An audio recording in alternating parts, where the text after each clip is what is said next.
তো সাজ্জু সাহেব আপনি লিখছেন, স্যার আমার মেরুদণ্ড ভাঙ্গা যাওয়ায় আমি হাঁটতে পারি না, আমার দুই পায়ে শক্তি পাই না অনেক দিন যাবত।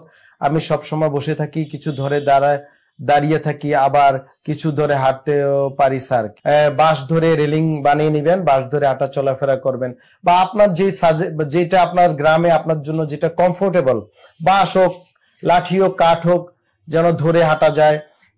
আমরা বলি প্যারালাল বার, ওয়াকার, এই যে ওয়াকার দেখেন ছবি, ওয়াকার ধরে হাঁটতে পারেন। আর এই যে প্যারালাল বার দেখেন, অনেক সময় কোমরে একটু সাপোর্ট নিতে হয়, আমরা বলি লাম্বার কর্সেট, বা আপনার ফুল সাপোর্ট একটা মেরুদণ্ডের মিলওয়াকি ব্রেস। তো এই জাতীয় ব্রেস দিয়ে কিন্তু আপনাকে হাঁটা চলাফেরা করতে হবে, ফুসফুসের ব্যায়াম, শ্বাস প্রশ্বাসের ব্যায়াম করতে হবে, শুয়ে শুয়ে বিভিন্ন ব্যায়াম করতে হবে, স্ট্রেংথেনিং এক্সারসাইজ, মোবিলাইজিং, এগুলো করতে হবে। ব্যথা হলে ব্যথানাশক, গরম শেক দেওয়া যেতে পারে, ব্যথানাশক মলম যেগুলো দেওয়া যেতে পারে। ডিপিআরস লিমিটেড, আস্থা, বিশ্বাস ও নির্ভরতায় অবিচল।